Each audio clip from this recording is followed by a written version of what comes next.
I have a very short presentation, and we're going to have a discussion. I guess Derek and I will have a discussion, and then we'll open it up mostly for Q&A. So, I think I do these talks really to see if I can help you guys out. So if you have any questions about how do you scale your company from 0 to $1 billion exit, that's what I'm here for. Cruise was a company that I seed invested in, and we invested in every round. GM acquired the company. It was self-driving car technology it wasn't actually officially announced, but the rumored number was $1 billion, which I won't deny. And that actually returned our fund one from Maven. It was actually the 6th fastest exit to $1 billion ever, which is kind of cool. We saw that recently, that data. So one of the two things that we really care mostly about when we do our investing at Maven is a vision worth fighting for and the team. So when we say a vision worth fighting for, we actually blog about this in great detail. And it's really important when you're thinking about doing a startup. You have to have this vision worth fighting for, and that means a couple of things. You're serving a massive market opportunity, an unmet need that you're passionate about. And those are all really, really important, difficult things to find. And also, and this is really where most startups fail, that's not being solved good enough. So clearly with Cruise, we saw this massive market opportunity for self-driving cars. Luckily for us, we saw that back in 2013. We had this vision that the technology was moving a lot faster than most people knew. The prices were coming down dramatically. And the only one working on it at the time was Google. And I've been lucky in my career as an entrepreneur and as a venture investor to compete with big companies and win. And I just needed to find the right team that was doing a self-driving car software company that we could invest in, which wasn't necessarily going to be easy, but we were very patient. We waited a year and we found Kyle and Daniel. And the picture on the far side with Kyle then was a photo and a video he showed me before we made our investment. He was actually building self-driving car technology as a teenager. You see that he rigged up his toy car there. He was so passionate about this. He wanted to do this. Then he went to MIT and started doing more technology work there at MIT.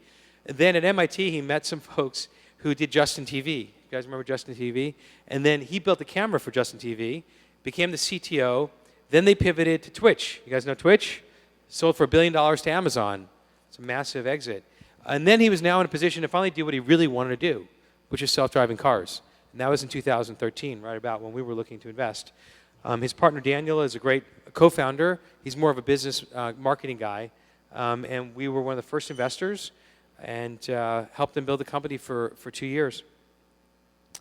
This is me and my daughter taking a Cruise test drive, and that's on a field that they rented out. They did an amazing thing. They actually had the first non-Google self-driving car demo, and they rented out this airstrip, and invited all the press and investors to go and check it out.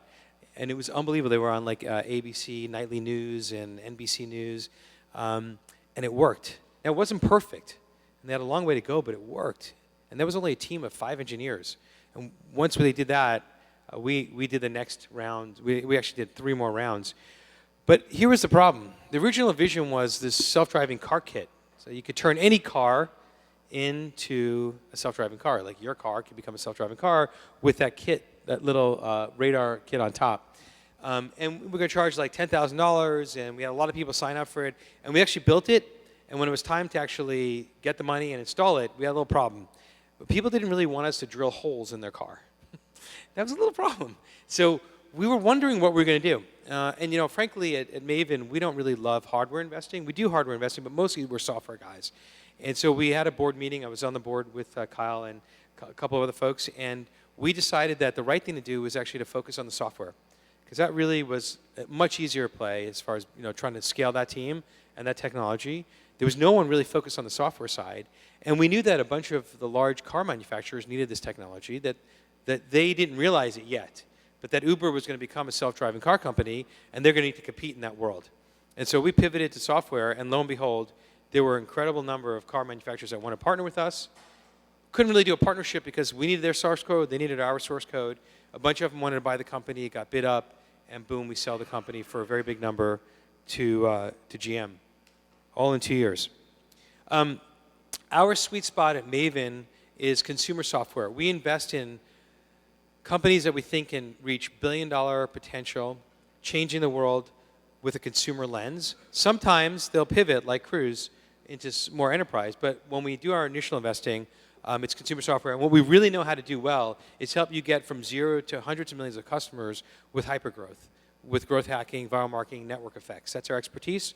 We have 20 mentors who've built companies like Facebook and Twitter and Instagram, head of growth at Quora and LinkedIn.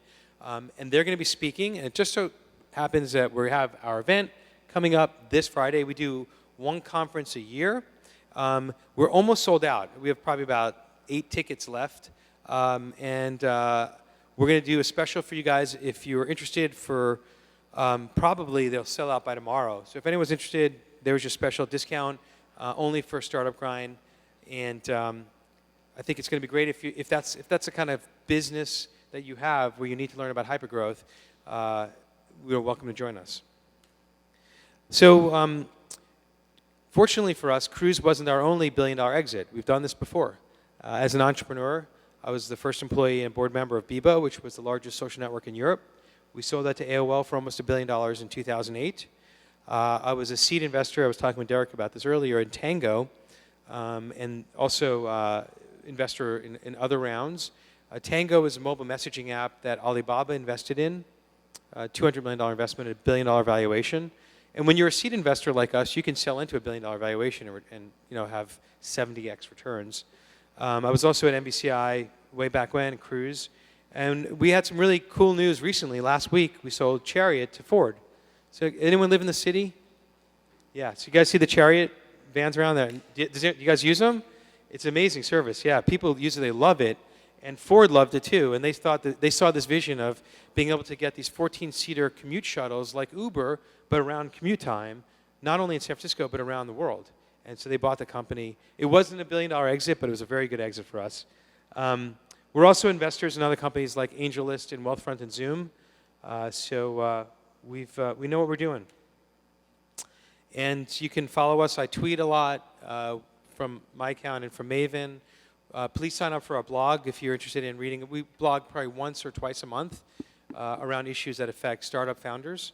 And that's jimscheinman.com, same spelling. And that's what I'm going to say for my opening remarks. This is like your 8th startup grind or something. I mean, you flew to Toronto, right? Where else did you go? I was in Toronto.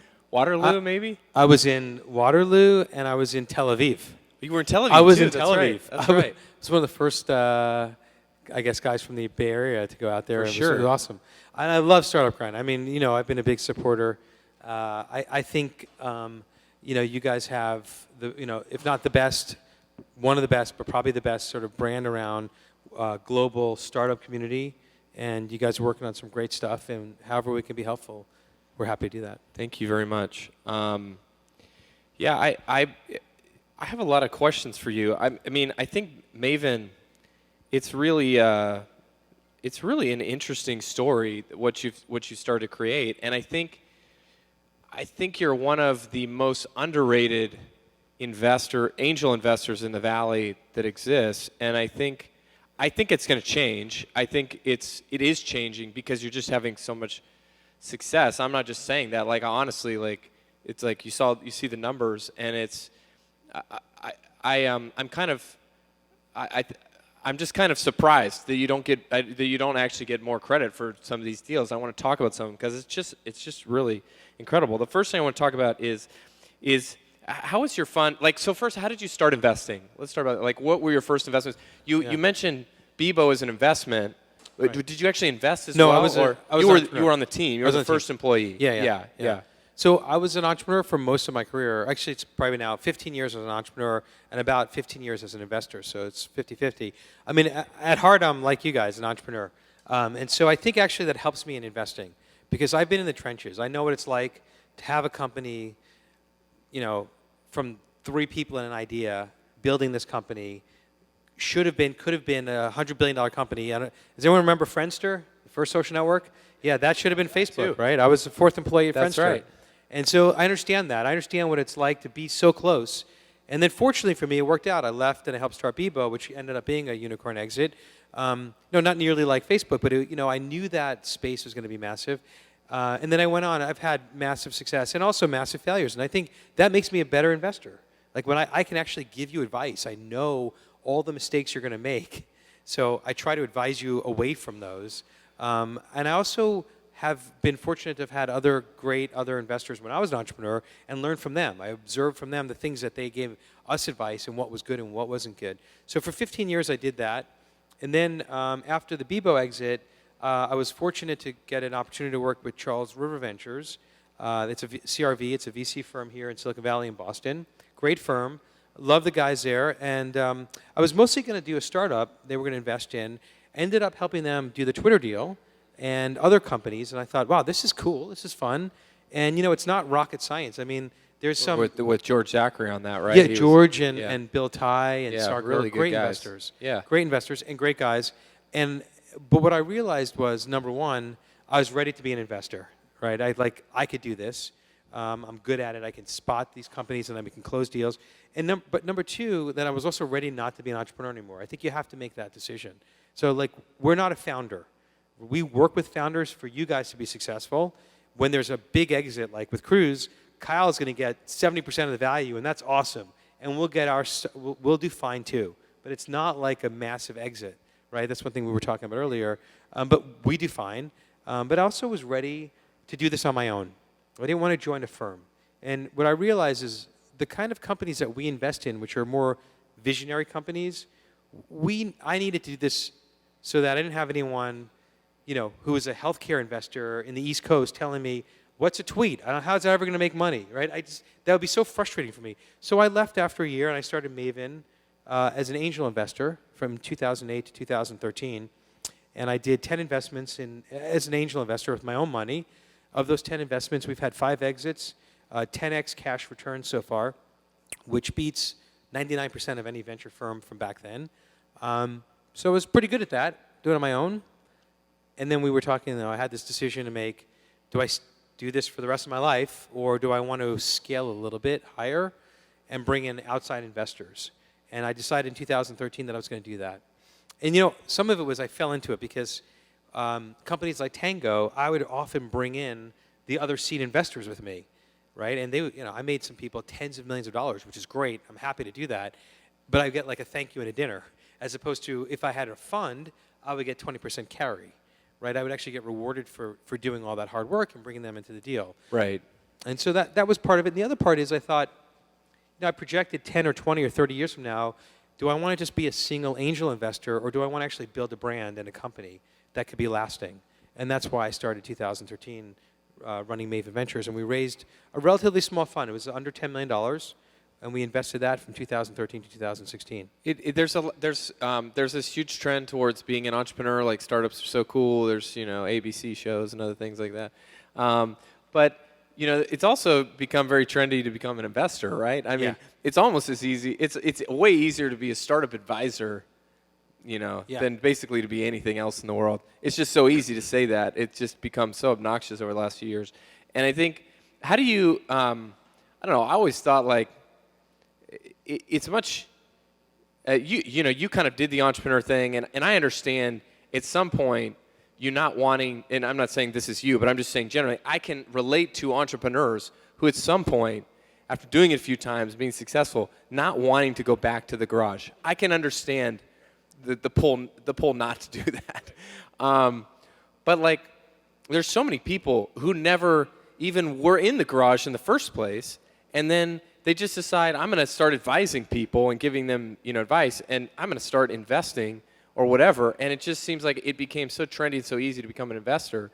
And I wonder, how do you, as you look at people doing this in your own industry, if you're doing it in would you say 2008? Yeah, I mean, it's still, the angel investing started 4 or 5 years before that with First Round and Mike Maples and those guys. So you're on the cusp of still it's still a new, fresh thing. So what do you, with all these people becoming investors, or what do you think about that? Does it bug you? Does it does this seem like a lot of noise, or is it people, Mike Maples always said, I just mentioned him, he said here a few months ago, he said, oh, it's good for, it's more money for entrepreneurs. But actually, I don't know that investors really believe that. What is your take? Is it good? Is it not good that there's more investors? There's some numbers out there like 350 or 400 million, of 350 to 400 micro VC investors, like sub $10 million funds or $5 million funds. It is trendy if you've made some money at Facebook or a nice success story, you go out and you become an investor. The truth is that, unfortunately, for most of those people, they're going to lose all their money, and they're going to lose all the money for their LPs. And they're going to do it for a couple of years. And after their bets don't come in, they're done, and they're going to go back and work. And so it's okay. It doesn't bother me. I mean, we're here for the long haul. For us, it's a long-term business. It does create some interesting and potentially negative things has happened in the last couple of years. When there's too much money flowing into these companies that should never get funded or shouldn't be funded at such high valuations, that's problematic for us. It's really problematic for the entrepreneurs because while we might have invested, if it was a more rational deal, we'll pass. And we're the kind of investor you want. We're going to roll up our sleeves and help you and give you good advice. I mean, not just us. I mean, the good micro VCs are going to pass, right? And so you're going to be stuck with all these angel investors who have no idea what they're doing. Some of them never been in the trenches at all. Some who have, but don't know how to do any, really give you good advice. Never served on boards, and they're just hoping for a lottery ticket. They'll do 100 investments over 3 years, $10, $20, $50,000 checks, and hope one of them hits. Then they can raise a proper round, a proper, a bigger fund. Yeah, and so, and some of those guys, by the way, will. They'll get lucky, but most of them won't. But even the economics on that are not. It's not. Maybe they get lucky. Even if they do get lucky, they're not necessarily going to return. No, they're not. Listen, this is a hard business. We had I'll tell you our numbers. We had $1 billion. Hard is relative, right? Yeah. No, you're right. But it's hard to make money in this business. Yeah. So Yeah. we had $1 billion fund. Yeah. $1 billion return, and we had a big return with Chariot. All right. So fortunately for us, because we invested in every one of those rounds. And we invested. You held your position. Huge position. We took a huge risk. We had 20% of our fund invested in Cruise in Wow. one of our 22 companies. That's a big, big risk. But we believed in it. Like, you have to do that in this business. You have to take big risk. And because of that, and because of our big position in Chariot, we invested in both rounds of Chariot. We returned our fund. Okay, which means that right now we're a 1.5x return. So if you were an investor in Maven in 2013, you got your money back plus additional money. But we're not like 10x. You think you get $1 billion exit, you're a 10x fund? It doesn't happen. In fact, 7 other funds invested in Cruise. None of them returned their fund. If you have a $400 million fund and you invested $10 million in Cruise, you're not returning your fund. By the way, everyone's happy. It's great. But it's a long way before they actually return their fund. And so the economics of this business is very, very challenging. People don't get that from the outside. I'd love to just talk through a couple of these companies and just walk us through how you, just even quickly, how you met the founder. Like, where did the introduction come from? Because I'd love to, you don't invest in that many companies, right? So you're very selective in who you pick. That's right. And so you got to get it right. So I'd love to just so let's start with Chariot, since congratulations on that. Thank you. It's awesome. You seem very happy in the pictures, which I'm happy for. I'm a guy that's happy when people I like are successful. Thank you. There's a lot of people that are there's a lot of haters in the Valley. I am not one of them. When my friends succeed, I'm very happy for them. So you looked happy, so I was happy for you. The Chariot. So how did you meet the Chariot founders? Where was the first introduction come from? So just to give you some context of the numbers, we see about 3,000 companies a year. We meet about 300, and we invest in 6. So that's our filter. We publish these numbers. It's on our blog. It's harder to get money from Maven than it is to get in Harvard, Yale, or Stanford.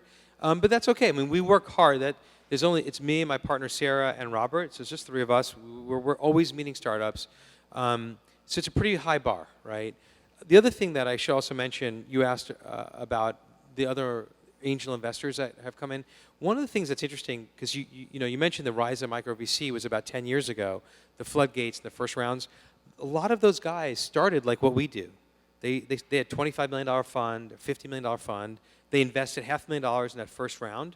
Most of these guys now have moved up the stack. They have $100 to $200 million fund. So it's a very different business for them. We're not really competing with them anymore, right? And we've carved out this nice niche, which is the old micro VC market. We have a $25 million fund. We invest $500,000. we are that first check-in. We are the guys that will be the most helpful for the first 9 to 12 months, and we'll help you raise that Series A and participate in the A. That's our sweet spot. So with Chariot, in 2013, when we had this vision for self-driving cars, we also got really excited about transportation in general. I mean, everyone was seeing what was happening with Uber. Unfortunately for us, I know a lot of the seed investors in Uber. By the time I was able to invest with our fund, it was already over $1 billion valuation. But I love that business. So we started thinking, how do we play in a space where we knew we weren't going to do Uber or Lyft? What aren't they solving? What's an unmet need in the market? And what was really interesting to us was around commute. And we love solving big consumer problems.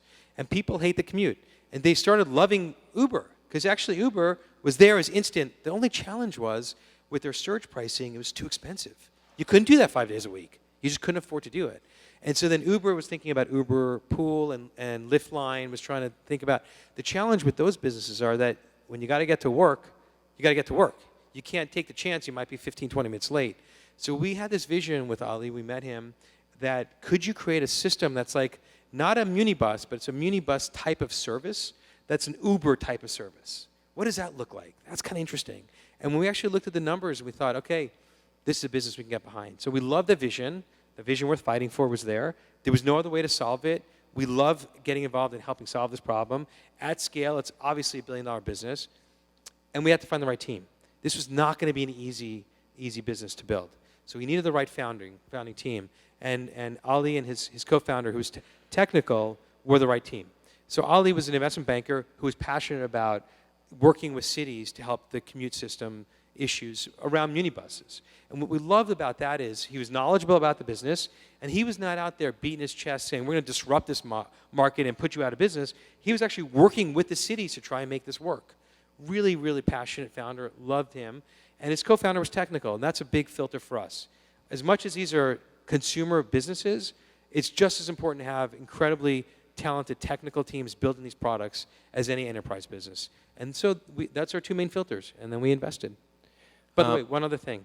I told him, in your business, our $500,000 check is not going to be enough. You need to raise more money. So we're in, but you're going to have to find a lead investor who's willing to put in $1 million. And we gave him some homework. And to his credit, he did that. And Jeff and Stephanie from SoftTech, who were great co-investors, led the round. We led it with them. And a couple of months later, we also helped them get them to Y Combinator, which was a great win for them too. Let's talk about Zoom. So Zoom is this teleconferencing product that I just became aware of in the last few months because my team around the world is like, we have to use Zoom, we have to use Zoom. And it's a far superior product to something like Google Hangout. And it's really incredible. I mean, it's kind of a pain because a lot of people haven't downloaded it yet, so it's still sort of new. In some ways, I mean, I think it's been very successful in other ways, but once you download it, it's pretty awesome. So you were there in the beginning. Where did you find the entrepreneurs for this? How did this start? So this is we find a lot of entrepreneurs from other investments that we make, other founders, because we really do pride ourselves on being the most helpful investor. And you can ask any of our founders, and they'll say, you got to work with these guys. They're great. And so in this case, we invest in Tango. One of the co-investors was Eric, who is the founder of Zoom, who saw how helpful we were and what we were doing with Tango. And he actually was the director of engineering at WebEx. That was his background. And he talked to me one day, and he said, I'm ready to do another startup. Would you work with me? And would you help me? And this is when I was a seed investor. And so I said, sure, you're great. Let's do this. He said, he basically pitched me an idea that was almost directly competitive with Tango. I was like, well, we can't do that, But Google Hangouts just came out. And I said, that's different enough than Tango. Why don't we compete with Google Hangouts? I love competing with big companies. We'll beat them. And he said, sounds great. So I came up with the name of the company, Zoom, the marketing strategy. I worked with him on the product. And we were directly competitive with Google Hangouts. It was a consumer product. It was awesome. This guy built, Eric and his team, amazing team, some in China, many here, built a unbelievably HD quality, over the cloud, Skype competitor, Google Hangouts competitor. Like, it is orders of magnitude better than Skype. You don't drop a call, nothing shakes or gets fuzzy. If you don't use it, you guys should check it out, right? So it was all consumer, scaling like crazy. And then enterprises came in and said, They built a really great prototype with the first money, or yeah, we did it raised take a while to get? No. These guys were amazing. Great engineers. 6 months, we had a great product out there. Yeah. But then companies came and said, hey, if you do these features and you let us do scheduling and this and that, we'll pay you. And it was like, in this case, it made all the sense in the world to pivot to enterprise. So the model is very simple. If you're a consumer, you can use it for free for an hour call.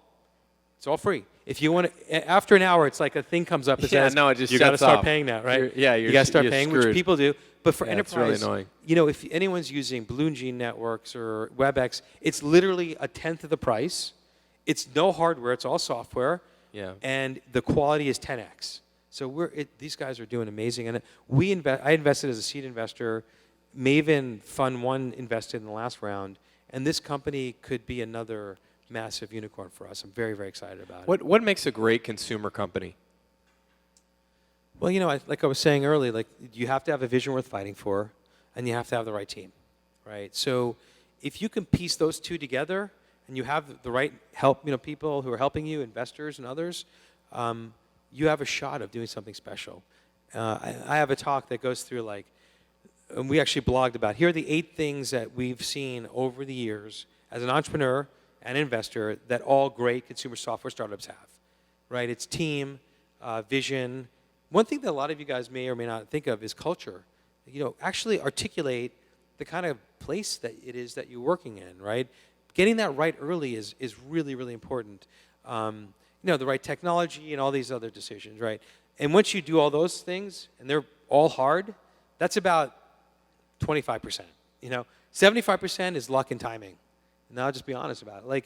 You have to have all those other things, and then the rest of it is you have to be in the right place at the right time. So Cruise had all those things, and on top of that, the market actually happened about 10 years before most people thought it was going to happen. I mean, anyone here think that self-driving cars was going to be around today? Nobody. I guarantee you. No one. Not even with Google having them right here in Palo Alto. Yeah, I remember when that came out. It was like, what the freak are those guys doing over there? And now, it by the way, so insane. You don't even care. You see them all driving all over the place. Right, that's right. And they're going to be. They're in Pittsburgh thanks to Uber. They're in Arizona thanks to GM and Cruise. It's happening. There's that company in Singapore. This company in Singapore. Yeah. It's happening in a big way. So timing, you have to have an educated guess of when that's going to happen, but that you almost can't control that. It's like the whole YouTube thing. I remember after YouTube, kind of rose and got bought very, very quickly, right? I just remember hearing so many stories like, oh, I built YouTube 10 years ago, right? And it was like, I mean, maybe they didn't, or they would have been YouTube. But it was like one of those things that it was right at that right moment where the broadband costs came down and the upload speeds, the upload speeds got a lot better. And then, it was just this kind of as TV starting to sort of, with the, millennials and everybody starting to go online, and we started to be able to download movies pretty easily online. I know YouTube very well. We were actually their first deal at Friendster. So Friendster helped create YouTube, and then MySpace put them on the map. They really made their business. But the thing that's interesting about YouTube is Sequoia was a big investor. They were bleeding money. I don't know, who knows, we're going to make up history, but I don't think Sequoia would have done the next round. It was just bleeding money. So that exit was incredible. Now, had they been able to raise the round and survived, that probably would have been today a standalone private, one of the most valuable companies in the world. I mean, it was a great acquisition by Google. It was $1.6 billion for a company that was not only not making money, but bleeding money. So really interesting, great vision for Google to make that buy.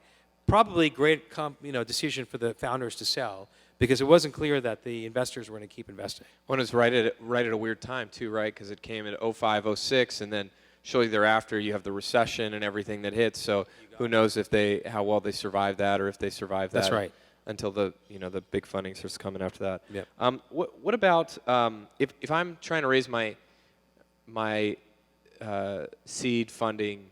What should I look out for? What should I be really religious about making sure that I nail correctly in terms of my terms, with valuations? What should I really, if I'm your son and you're advising me on raising my seed, what would you tell me to look out for with angel investors? What should I be careful about? Say, listen, go ahead and take money from Maven. Those guys are great. No, listen, it depends on where you are. Okay, if your company you're in a hot space and you're a great team and you can dictate your terms, but let's take that example. Yeah, take them out. And let's say you're struggling, you can't raise money, let's take those out. So it's a good company, it's doing well, you've got people interested. So in a normal situation, it's funny, I was just actually talking with the founder of Cruise today because I'm going to do the fireside chat with him at a conference on Friday, and I wanted to ask him this question, what advice in looking back in Cruise would you have done? What would you have done differently? And because he had 7 big fund investors and probably 20 other seed investors, raised $3 million. Some people give him 25, 50K checks, and he said to me, I would never ever do that again. You don't realize if you're fortunate and you have a good exit or you have up rounds, to get people to sign documents is a nightmare. These are very wealthy people who are traveling all over the world.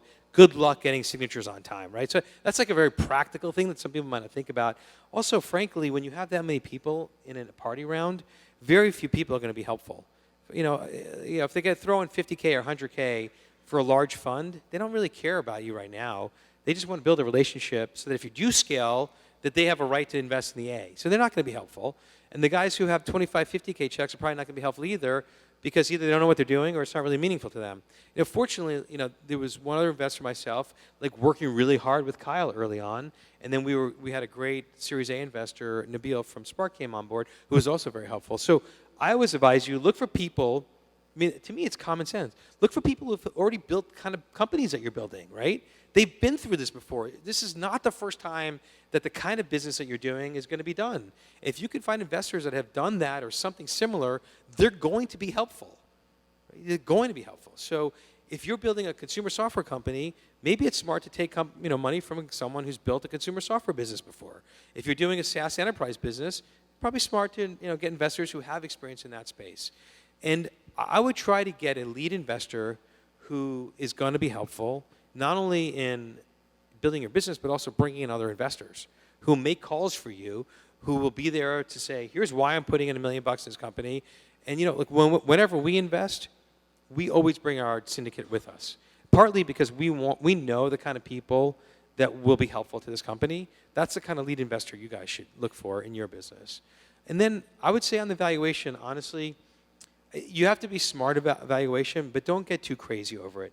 If you're going to build $1 billion company, whether you're a $6 million seed valuation, a 4 or an 8 or a 12, is not going to make that big a difference. Okay, raise enough money to get from the seed to the Series A.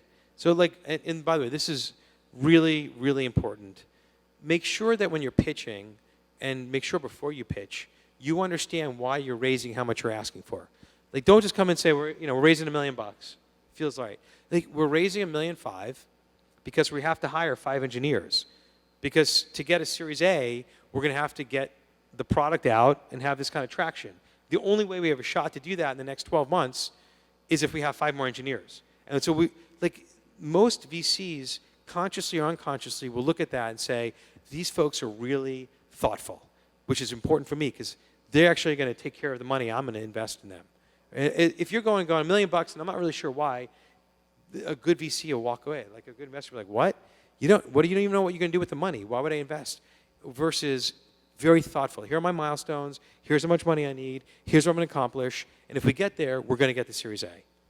The other thing, too, is if you have a track record of spending money or making money, right, you have a much better sense of, well, I'm actually have a good reason for this because we've been making this much revenue, even if it doesn't pay for everything. But this, and I feel like this is with the kind of the dip in, the fear that's kicked in and everybody talking about valuations, that, the crazy funding that we had last year and the year before, there's a lot more focus on getting to profitability, right? And it's Dropbox did the story a few months ago, and it was like Dropbox cutting employee perks, they're going to get profitable. It was this revolutionary idea of making more money than you spend. I wonder with the consumer business, because we always think of the outliers of Facebook and Twitter and maybe Friendster before that and MySpace, whatever. These businesses did not make any money for a long time. And so how do you balance that? And I think you're very practical about this. How do you, as a focused consumer investor, how do you coach entrepreneurs on that balance of, hey, you know what, like you should try and get profitable and have some sort of business model early, which I think you're an advocate of, versus like, oh, you know what, this is Twitter, like you just need to grow and scale as fast as you can. I think we're one of the unique investors that's still okay with the latter. And so if we think that this is the next Facebook, and the right thing to do is just focus on product market fit and hypergrowth and how to acquire customers with viral marketing and network effect, we'll fund you and get you funded as much as we can until we absolutely have to turn on the revenue business model, right? With that said, every one of those companies we invest in has a very clear business model, whether it's around advertising or some model around that, or some kind of other revenue stream. It's clear that at scale, this company we're investing in will be very profitable. Okay? So I just want to be like, we're not blindly investing and hoping that somehow we'll figure out how to make money. It's just sometimes for the right companies, consumer software companies, it makes sense to forego focusing your efforts on the revenue because everything else is working so well. It's a rare exception, but we're totally comfortable investing in those companies. If my business model is advertising, realistically, in the beginning, how many users, let's just walk through this a little bit. So first of all, in the beginning, how fast should I be growing in order to get investors' attention? Whether it's a mobile app, whether it's some sort of web app, like how quickly should I be adding users? Tell us. Well, there is no single answer because it really depends. Well, what would get you excited? Okay, so for us, what we first look at is the engagement. Okay, so then again, what's the engagement? So if we saw a couple of thousand people using a product, downloading the product, for free. They didn't advertise, or if they did, it was a very cheap Facebook ad, and that led to other people downloading it, and thousands of people downloaded it, and of that, 70% came back every day. That's a really interesting business for us to take a look at very closely, because what's happening is people are becoming hooked, right? There's a habit being formed here. And then if we look at it and go, wow, what they're doing is really interesting. It's solving a big unmet need. Nobody else is doing this. No one's doing it nearly as well. If we could help these guys scale this business, I could see how we get to 100 million people, right? I'll give you an example. I'll get it right, really practical. We had this idea about a year after Waze came out and I love Waze. It's a business I just missed investing in their second round. Waze is awesome. I love the business. And that model made sense to me. I knew how to do Waze kept me from getting on the freeway here. There's a huge accident on the freeway There you tonight. go, right? I love it. I wouldn't have gotten here on time. I love it. And that was the idea, by the way. I was going into CRV to start a company like Waze. Yeah. Met the Waze guys. I saw they've got a big lead. I should invest. And then it got too expensive. But here's the thing. The good news is I took that knowledge and that learning and I said, what else can I apply the Waze concept to? And it was very clear to me, it still is, and most people don't know this yet, Waze for weather. Right? Now, weather is a daily habit. And Waze for weather is a multi-billion-dollar idea that we never have to spend any money on acquiring customers. And we don't have to have a business model yet. Now, let me explain. How does it work? If you download Sunshine, that's the company we started, it's now the number 4 or number 5 weather app in the App Store. Incredible. Dang it, I was going to start this tonight. Okay, so Sunshine is out there. It uses a barometer in your smartphone to tell the accurate weather temperature and whether it's going to rain. So the way that we get weather data now is like the weatherman will lie to us and say, it's going to rain, 40% chance tomorrow. We have no idea. It's all guessing. What an idiot. We have no idea. He doesn't know. But here's what's interesting about it. We have almost 1 million customers with Sunshine. We'll have 10 million probably within a year. That scale, at that scale, without spending money to acquire customers, right? We don't have to raise a ton of money. When you have that kind of weather data, just to give you an example of what that means, IBM paid $2 billion last year for the Weather Channel data. The Weather Channel data is not good. Frankly, it's mostly inaccurate. It's accurate around weather stations around the airport. Anywhere else doesn't work, right?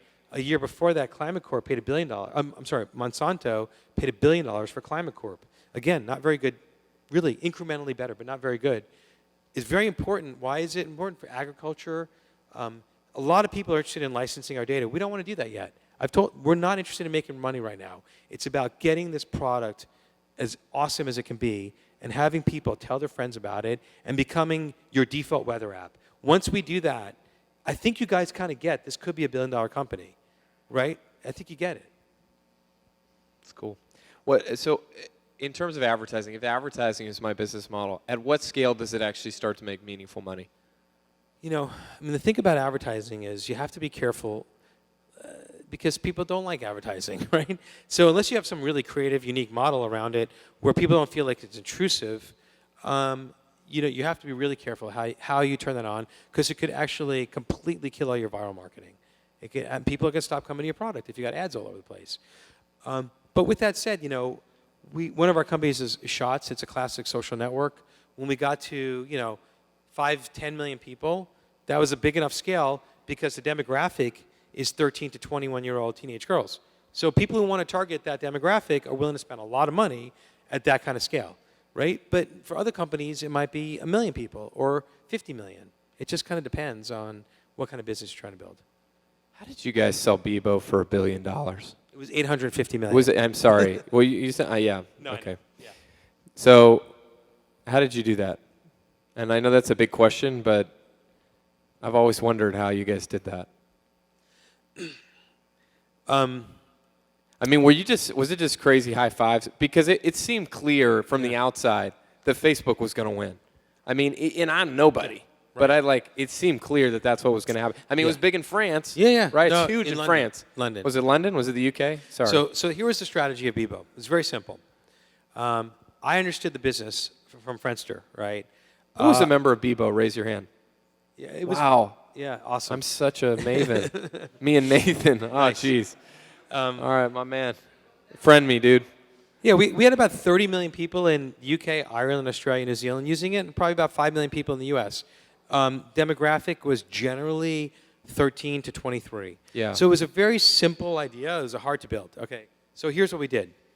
We wanted to build, so we built Friendster. One of the problems with Friendster is that it didn't have a niche. We were for everybody. Yeah. And so then MySpace came out, and it was really for younger, hip demographic in LA. And then Facebook came out, and it was for college. Okay, light bulb went off, and I'm like, clearly the way to start your network is with a niche. So college was done. After college, with MySpace was done, and then people older than that with Friendster was done. Guess what wasn't done? High school. Great. So that was a Bebo idea. We were going to be high school in the U.S. and all over English-speaking Europe. Why? Because we can monetize that eventually at scale, and because it was a greenfield, there was nobody doing it in Europe. Right? We knew eventually they're going to get there, but if we get there first, we lock it in. We had 99% penetration in the Ireland, 90% penetration in the UK. This was a massive business over there. Over here, people don't know. We were so far behind Facebook, right, that you were like, how are you ever going to catch up? But here's the thing. The reason why Benchmark in the UK invested is because they're from the UK. They understood that their kids were on Bebo all the time. It was an easy investment for them.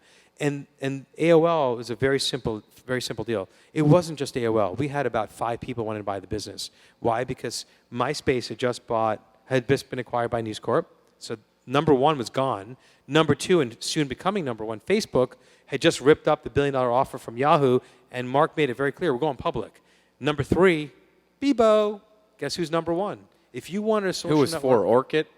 4 was Orchid, but they were really small in the U.S. Yeah, they were Brazil. Yeah. High Five was number 5. High Five too, yeah. Way lower. So if you wanted any scale here and you were interested in the UK, Ireland, Australia, New Zealand, which AOL was, no-brainer. Yeah. And by the way, there were other suitors, including Facebook, and so it wasn't irrational. It was bid up, but we were the only one that had scale that was for sale. We're going to take questions here in just a second, so be ready. And I just want to ask you about Friendster, which we've talked about all your successes, which you have a multitude of successes. And I just wonder, Friendster, there's all sorts of stories that are told about Friendster, and we don't need to retell the story, but I just wonder what are the 2 or 3 takeaways that you have of having been there as one of the first employees and having lived through that crazy roller coaster. Where could you guys have fixed what went wrong? Was the world just against you? Was there no chance? Was it just Facebook was going to happen? There's nothing you could do to stop that wave. And as you look back, what could you and the team have done differently to solve it? Do you lose sleep over Friendster still? Or not anymore. I used to. I mean, when I was there for 2 years, it was like when look, I was the head of biz dev, marketing, partnerships, customer service, all the non-technical stuff, and I worked very closely with product team.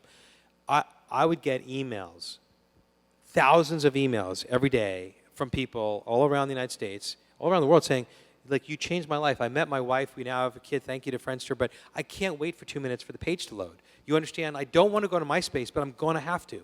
And they would give us the benefit of the doubt, like months of that.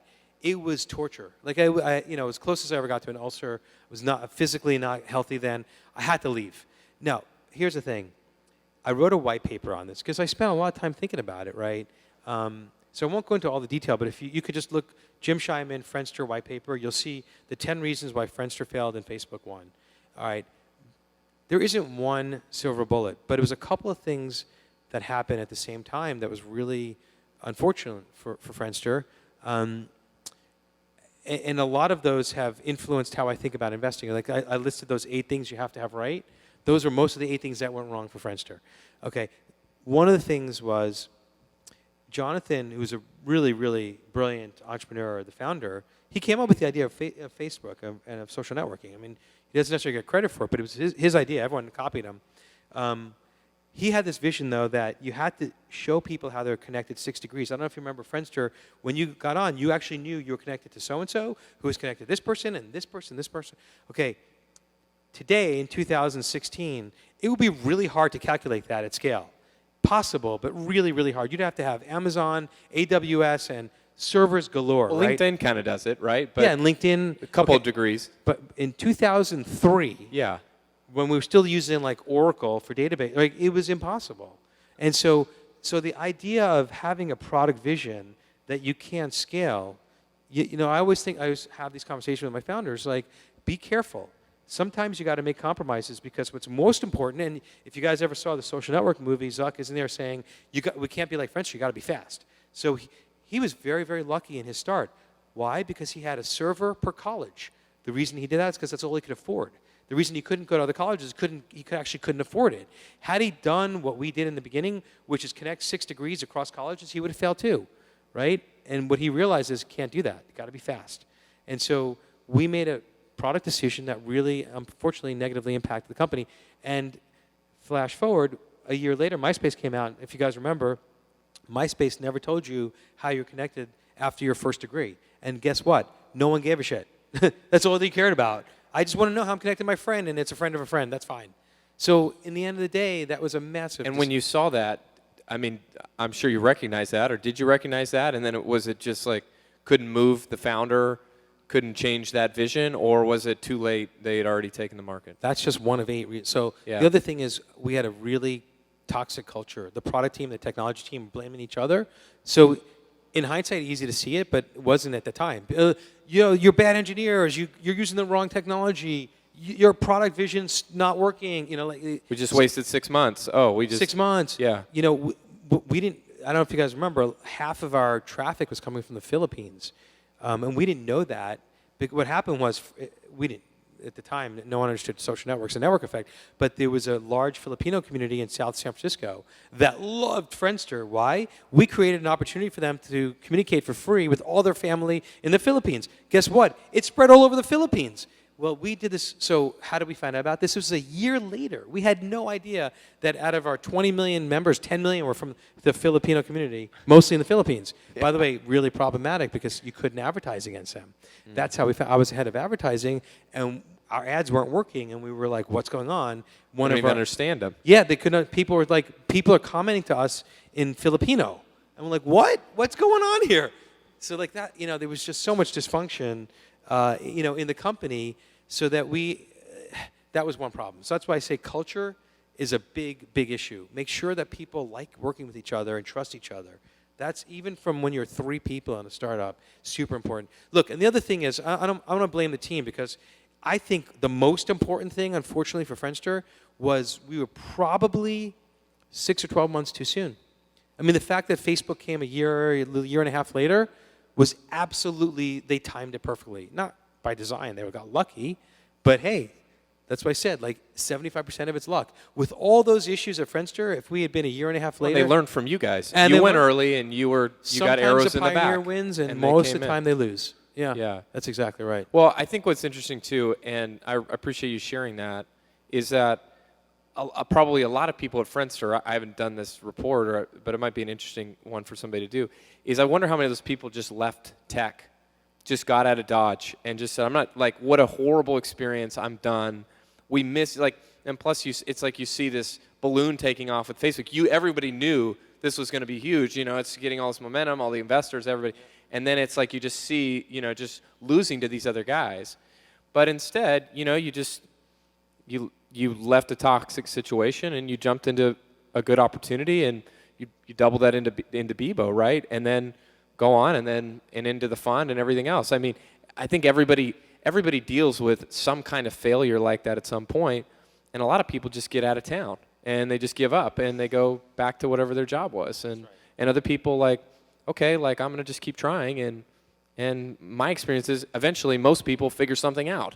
And yeah, that's a perseverance. I mean, you know, I'm so grateful that it worked out with Bebo, but at the time, when I told the team and the investors and my friends and family that I was leaving Friendster to help start this company called Bebo with these two unknown people, one from the UK and one from the Bay Area, like, they thought I was crazy. How could you leave the market lead? This is $1 billion company.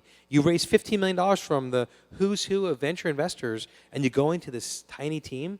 But, you know, it was a big risk, you know. And I mean, I actually believed that I had no doubt we were going to do something very special with Bebo. They were very talented. Michael and Xochi are very talented. And at the end of the day, at the very least, it was going to be a lot of fun. They were just like great people to work with. I felt like the culture was right. And with my learning from Friendster, I thought we could do something really special. But it was a big risk. I have friends who left Friendster and left. The one person that worked for me at Friendster before I left, I got him a job. I introduced him, and he ended up getting a job at Facebook. He was like employee number 20. He's not working anymore.